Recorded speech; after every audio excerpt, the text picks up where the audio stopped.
ഗുരുസേവ പண்றேன் ഭഗവാനെ, ഞാൻ ഗുരുസേവ ചെയ്യാണ് ഭഗവാനെ എന്ന് പറഞ്ഞു. അപ്പൊ ഭഗവാൻ ചോദിച്ചു, ഇതുവാ ഗുരുസേവ? தான் ஆறு தன்னோட ஸ்வரூபத்தை தெரிஞ்சுக்கோ, அதுதான் பெரிய சேவை. താൻ ആര് തന്റെ സ്വരൂപത്തെ അറിയും, അതാണ് ഗുരുവിനോട് നമ്മൾ ചെയ്യേണ്ട വലിയ സേവ എന്ന് പറഞ്ഞു കൊടുത്തു. അപ്പൊ ഉയർന്ന ഒരു സേവ, ആ ഉയർന്ന സേവയാണ് പരിപ്രശ്നം. പരിപ്രശ്നം ചെയ്താലാണ്, ഇപ്പൊ നോക്കൂ, വാൽമീകി നാരദനോട് പരിപ്രശ്നം ചെയ്തത് കൊണ്ടാണ് ഇന്ന് രാമായണം പോലും നമുക്ക് കിട്ടിയിരിക്കുന്നത്. ഇല്ലെങ്കിൽ ഇതൊന്നും നമുക്ക് കിട്ടില്ല. എന്തിനാണ് ഇവർ പരിപ്രശ്നവും ഇവരുടെ ചോദ്യമൊക്കെ എന്തിനാന്ന് വെച്ചാൽ നമുക്ക് അറിയാൻ വേണ്ടിയിട്ടാണ്, നമുക്ക് വേണ്ടിയിട്ടാണ്.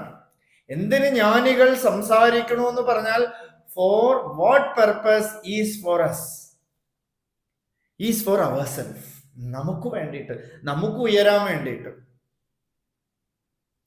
അവര് പരിപ്രശ്നം ചെയ്തില്ലെങ്കിൽ കിട്ടില്ല. യുധിഷ്ഠിര ഭീഷ്മ സംവാദം ഇല്ലെങ്കിൽ ഇന്ന് വിഷ്ണു സഹസ്രനാമം ഇല്ല.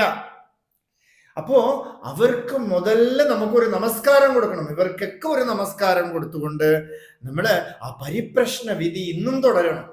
എങ്കിലേ ഗുരു ഉള്ളില് ആ ജ്ഞാനപ്രവാഹം അങ്ങോട്ട് നടത്തുള്ളൂ. ചോദിക്കണം, ഇതാണ് വിധി. ചോദിക്കാതെ പറയാൻ പാടില്ല എന്നാണ്. അങ്ങനെ ചോദിക്കണു. ആരാ ചോദിക്കണത്? വാത്മീകീർ മുനി പുങ്കവം. വാത്മീകി